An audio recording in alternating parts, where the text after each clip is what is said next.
What's up, marketing maniacs, and welcome back to another episode of From Startup to Wunderbrand, your ultimate BFF in the wide world of digital marketing. Join me, your host, Nicholas Kuhner, spilling the beans on the juiciest trends and hottest tips to up your marketing game. Hello, everyone, from a very warm and sunny Oslo.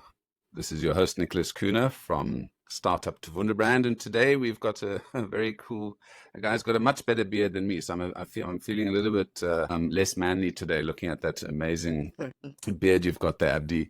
But we've got Abb-D Taiyo, who's the founder and co-director of DriftTime, a digital agency and certified B Corp dedicated to creating impactful digital experiences that address complex social, environmental, and economic challenges. So you have got an interesting way in terms of how you started out your digital design business, which I'm sure you'll go into. But you're deeply committed to ESG goals. So you co-founded DriftTime in 2016, and you are trying to focus exclusively on partners dedicated to sustainability, which I'm sure cuts down your target audience a little bit. Yeah, so Adb, welcome. Thanks for having me, Nicholas. Yeah, great to be here. So let's go a little bit into your background, because that's always, some people say, no, you talk too much about folks' backgrounds, but that's the interesting part to me. So why don't you talk to me about, number one, your background, and then how that got you into a digital agency focusing on ESG, sustainability, etc., and why people should care. Okay, I'll try and wrap this up in a nutshell as best as I can, because we probably won't have enough time to kind of go deep into my backstory, but I guess it's a long story. I've had kind of multiple lives in some ways. When I was much younger, I grew up playing basketball and got to a point where I played semi-professionally within England, and went to the States, New York, on a scholarship. Things kind of fell apart, and in terms of my kind of career and what I learned, I studied fine art as kind of a base in terms of what I'm doing. Tried the whole basketball thing. It didn't quite work out. I came back and realized, okay, there's probably not much of a career in fine art. You know, there's very limited options here. So I took a very kind of proactive choice in transitioning that creative skill to something that felt a little bit more applicable, and design kind of just happened in that regard. And so, you know, my intention was to kind of study in the States, which never quite happened. So I kind of came in the UK, it's kind of A-level equivalent, essentially. Might be high school in the US, I'm not sure. But I got that far in terms of my education. And so at that point, I went down this path of self-teaching myself design. And over a number of years, at that point, I was kind of doing a little bit of music too. And then the way I kind of started to self-teach myself was basically doing album covers for my music friends and things like that as well. Fast forward a few years, I ended up getting to a point where I was kind of good enough where I could start charging people. And so that's kind of where my freelance path started kicking in. Fast forward a little bit more, I got better and better as I was kind of going through that process of blood, sweat, and tears. And got given a few opportunities working in kind of small local agencies, and then kind of did that for a number of years.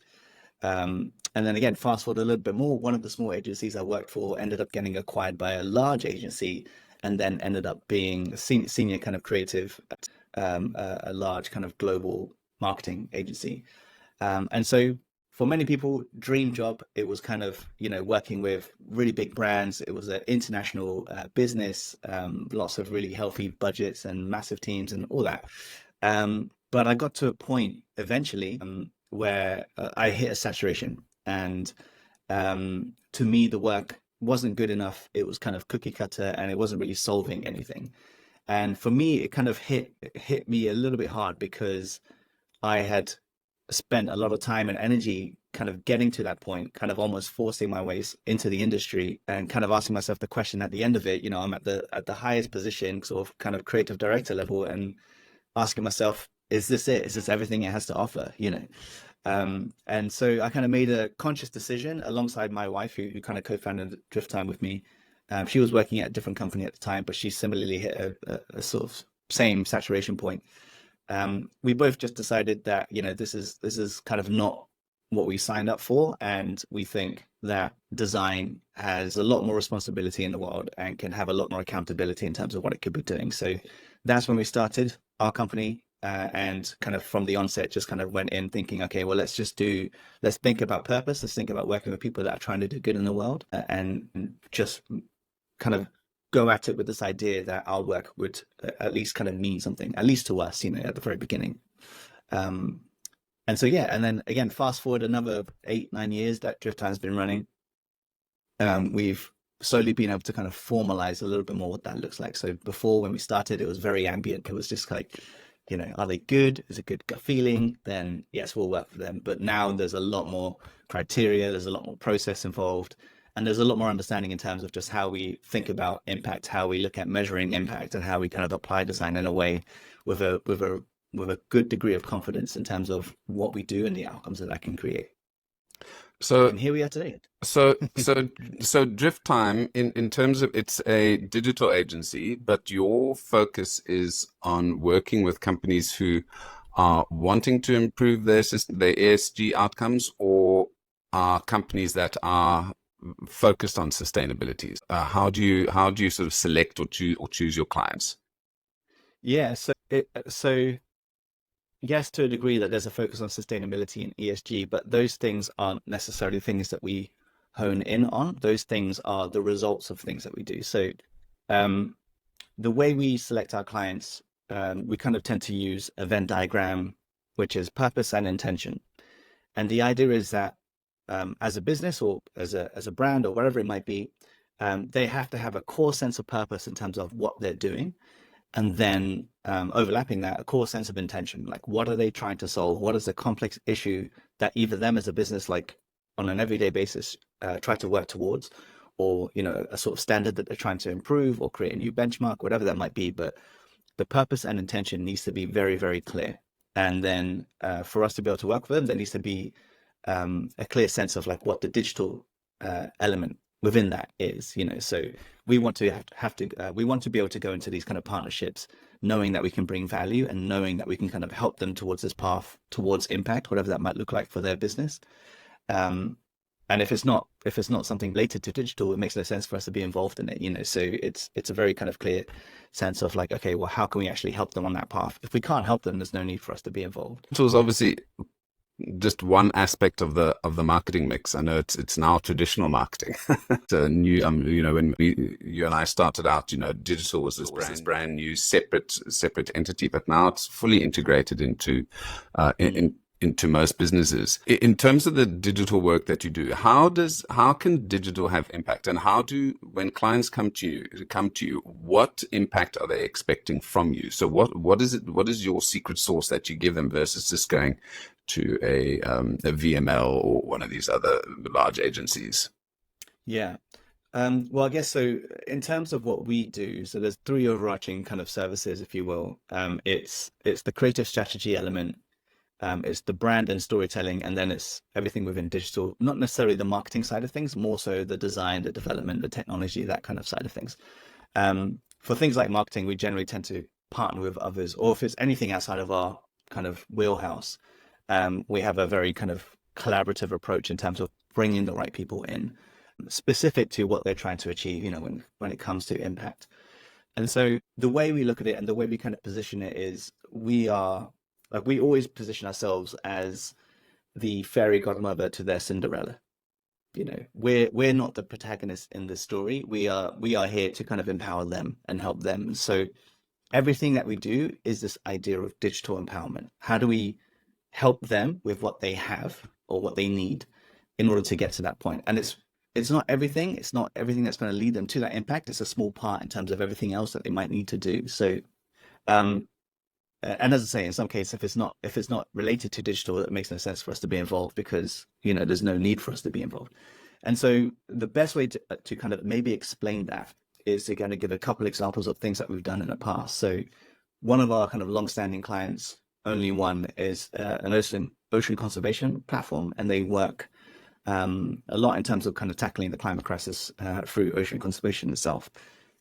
Some of the key work that we've done, we've been working with them for 4 years now, but some of the key work we've done is a lot of the design aspects, but also the technology itself, designing the platform and designing it in a way that's kind of fully transparent, fully traceable, so that people can have I guess, an increased degree of accessibility, but also being able to take direct action towards something that is largely like, there's the whole thing of climate anxiety, right? Like largely a lot of people kind of just struggle with it, particularly when it comes to things like donating money or signing petitions, because you don't necessarily know what happens beyond that point. And so the key aspect to that platform, for example, is just this element of transparency, people being able to fully trace when they donate something, when they sign a petition, how that's progressing, what that's doing, whose hands it's going in, what they're using it for, and then ultimately, the kind of impact that that's creating on an individual level. Other examples could be perhaps more on the social impact space. There's a movement that we started working with recently, last year, called Art Not Evidence, and they're kind of focused on removing creative expression out of court, and specifically things like rap music. And there's an ongoing issue both in the US and in the UK where the justice system is using rap videos, for example, acts of creative expression, as evidence to put young Black men in prison and in jail, simply just by featuring in the video, and has nothing to do with whatever the alleged crime is or anything like that, but they're using that as collateral. So it's a campaign, it's a movement.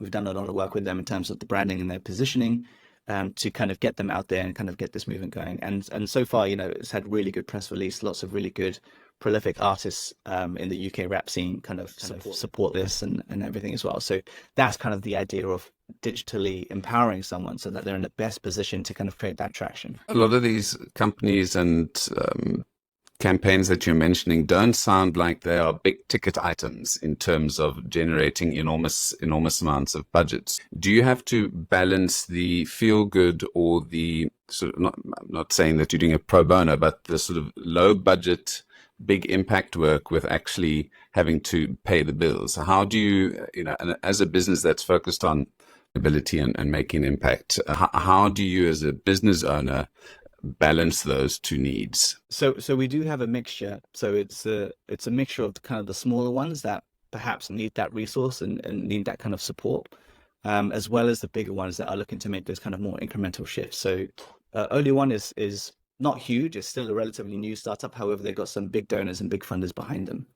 Other companies that we worked with Nespresso, the coffee brand, for example, specifically with their sustainability department, and helping them work on some of their kind of new sustainable offerings and things as well. Some of the recent stuff they've done is kind of transition all to compostable coffee pods, for example, which they're still rolling out in different countries, as well as other things from a digital perspective that we're kind of working on, which I can't say too much because of NDAs and things, but there are some stuff there that we're kind of working on. With the bigger companies, it's interestingly that small changes within those companies have actually huge ripple effects in terms of the impact that they can create, whereas the smaller companies generally don't have as much resource to create as much of a change or as much of a kind of move forward. And so you need a lot more kind of smaller businesses to kind of work on to kind of even just match the amount of impact that a bigger company could have just by making kind of small shifts. Another big company, for example, is Save the Children, which is more of an NGO, but still a bigger entity.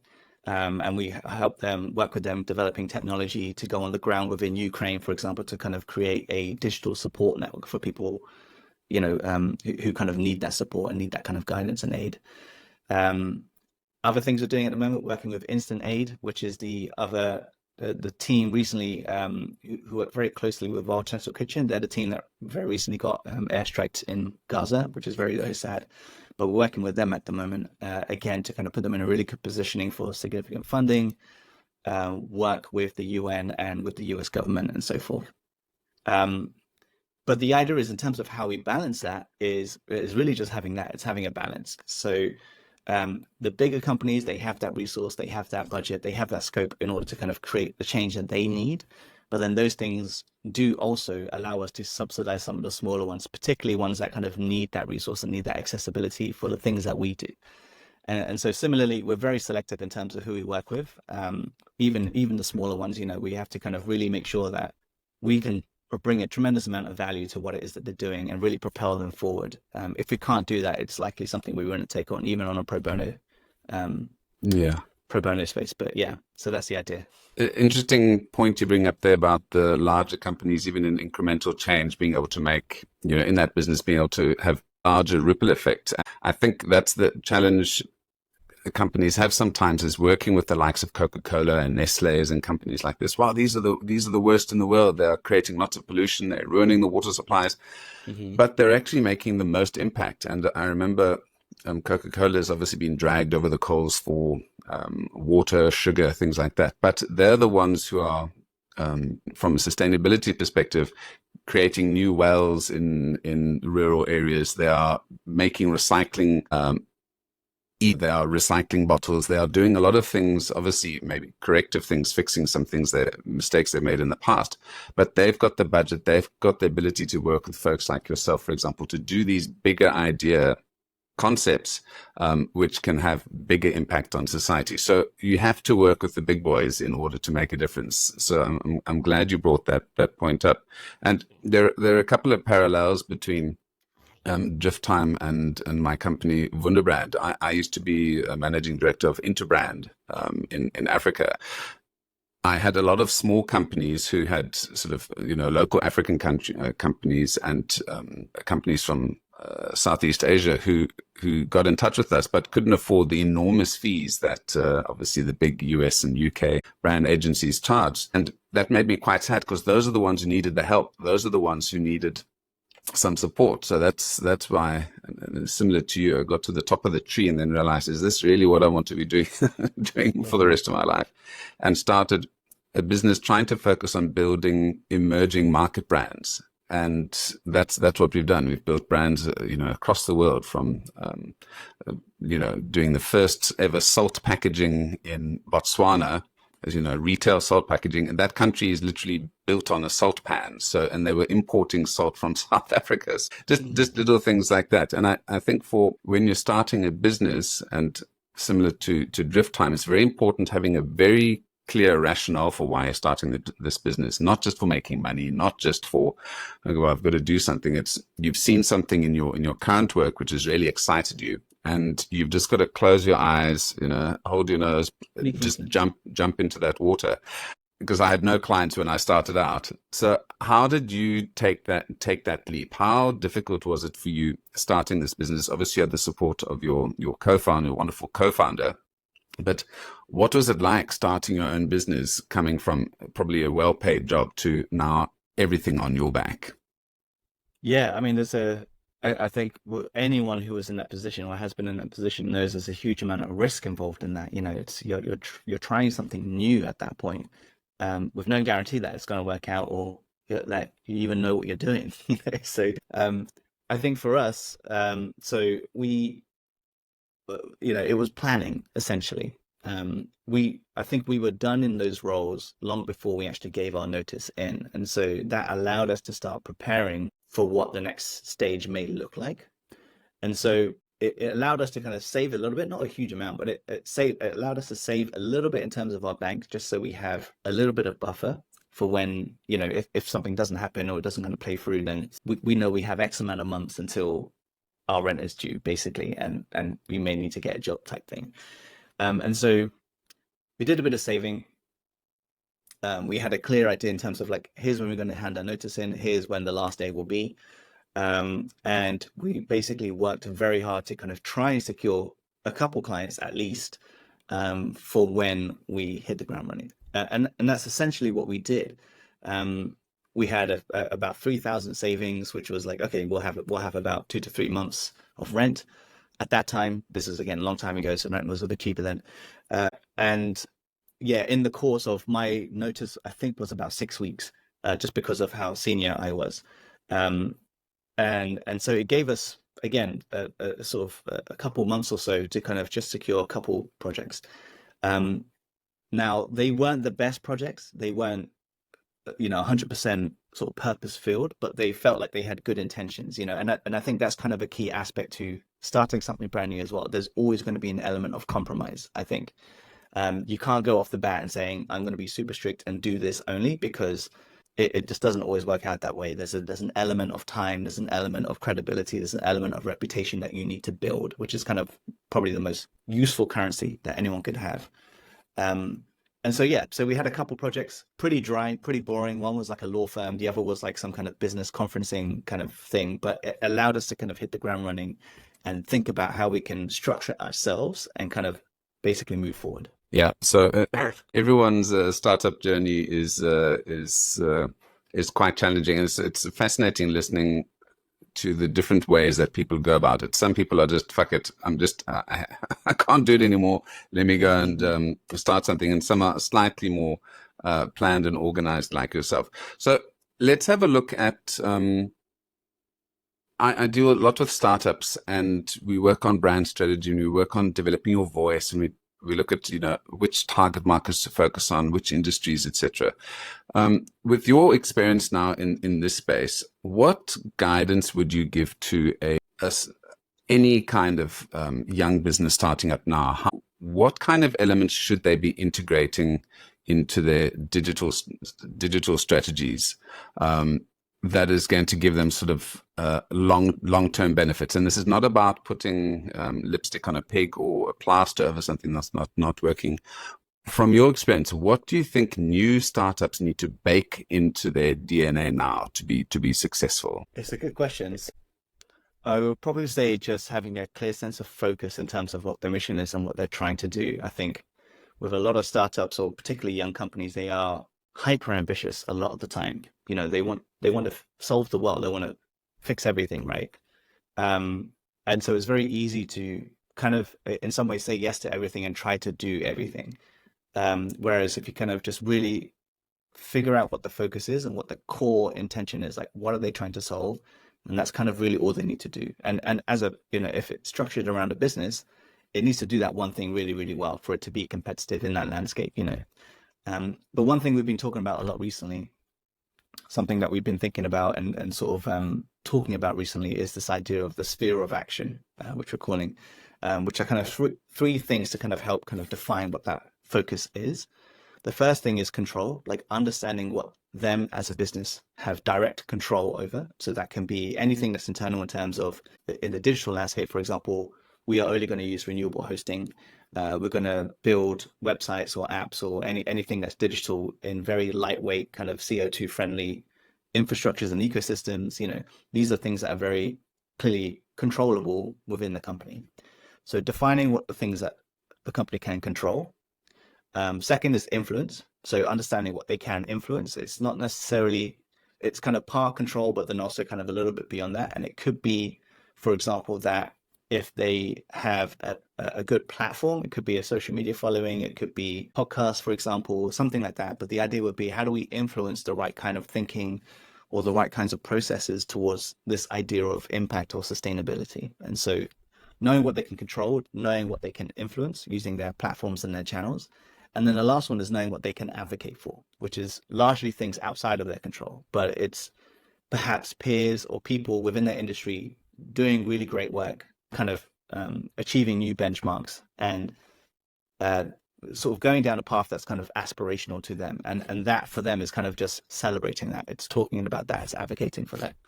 And so by having those three things, it kind of naturally creates a very clear focus in terms of like, this is how we talk about stuff, this is how we communicate, and this is kind of what our mission is, what our focus is, and what we're trying to do. So I see you practice what you preach as well. So you're a B Corp. Maybe to some people who don't know what that is, maybe just talk through what that is, what the process is of actually getting that certification, and why that process is important. I think new businesses should focus on getting that from the start, or at least aim at getting a B Corp status. Yeah. Well, I guess for those that don't know, B Corp or Benefit Corporation, which is kind of the longer handle, if you will, is, I would say, an incredibly difficult accreditation to get for your business. It's one that I highly recommend. It's one that is changing as well, I might add, who anyone that might not be aware, but they are kind of changing the scoring system and the way the assessments work. But essentially, it's a very good mirror to hold up against yourself and your business.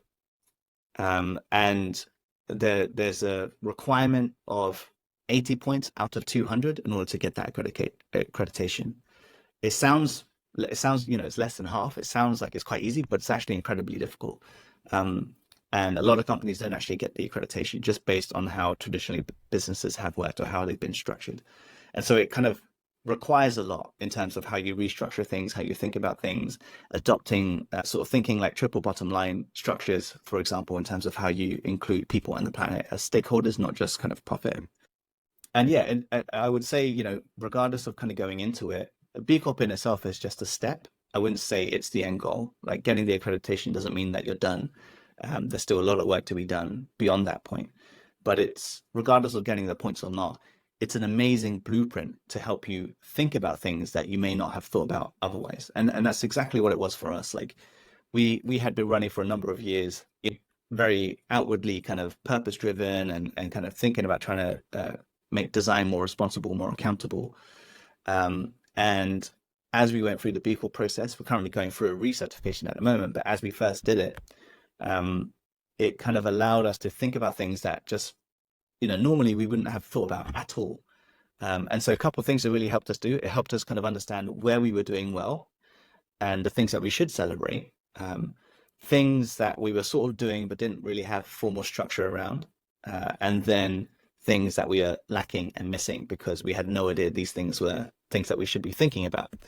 And so it's a really good blueprint. And I think for anyone to kind of go in at the offset and just say, like, just go through it, see what it is, and kind of just take notes. And that will kind of help, I guess, inform you in terms of how to structure the business or how you'd like to structure the business for it to be something that's more long-term as opposed to short-term.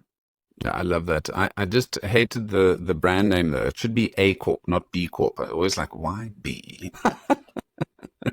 So, yeah, some exciting stuff. I think this is obviously going to be a growth area, and it sounds like design is one aspect of the business, but as I'm sure you found now, design is being commoditized to a great degree. And obviously we still need great design, we still need great thinkers, but it seems like the technology side, actually dissemination in the correct way of all of this creative is sort of a direction that you're moving into. So do you foresee yourself in the next sort of 5 years being more technology house than a design house?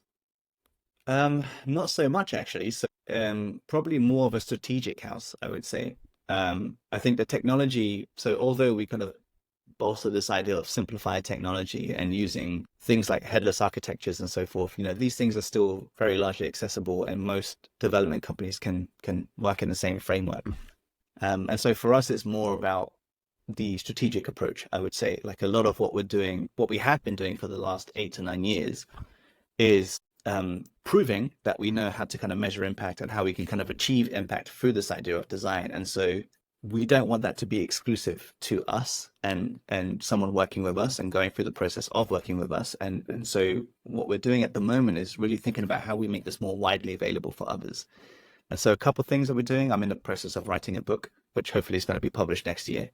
But we're also in the process of putting our frameworks and the way that we think about impact in a more formal sense, where people can kind of get these processes and ways of doing and apply them themselves. And we're sort of kind of formulating that at the moment. We're trying some things out and testing it, stress testing it really, just to see how it can break. But yeah, the idea is that we kind of go down more this strategic route and help people kind of better understand this idea of impact and how to achieve it through design. It's so exciting. It's amazing how your business just has to continually keep evolving. It's never sort of you making widgets and that's what you're going to be doing for the next year. I mean, it would be much easier if it was, here's the cookie cutter, let's go. But I suppose that's what keeps us in business and keeps us excited. I love your website. I think everyone should go and have a look at it. It's DriftTime.media, I believe. So I'll put that link in the description. And the design of that is beautiful, and it also takes folks through some of your case studies, some of the great work that you're doing, and just looks pretty as well. So I just want to say 10 points. I quite like that. So thank you. So we're actually changing it at the moment. So Well, I'll just hopefully, give it to me. I'll take that. You can have your new one. That's the old one. I'm really looking forward to seeing the new one. I am looking forward to hearing about your book, and we'll have you back on here when you've got that, and we can talk about how folks can make an impact both in their business and in society as a whole. Abb-D, great chatting to you, and I think people should really take this. The thought of impact measurement seriously as well, and talk to companies who can help you get there. great. Thanks for having me, Nicholas. And it's been an absolute pleasure being on the show. Awesome. Have a fantastic weekend. And you. Now, before we wrap up, don't forget to show some love for From Startup to Wunderbrand by subscribing on your favorite podcast platform. If you'd like to help us grow, tell your friends, share on social media, and leave us a review. For those of you who want to dive a little bit deeper into the topic, join me on Twitter @NickKuna. Let's connect and chat about all things branding and digital. Until next time.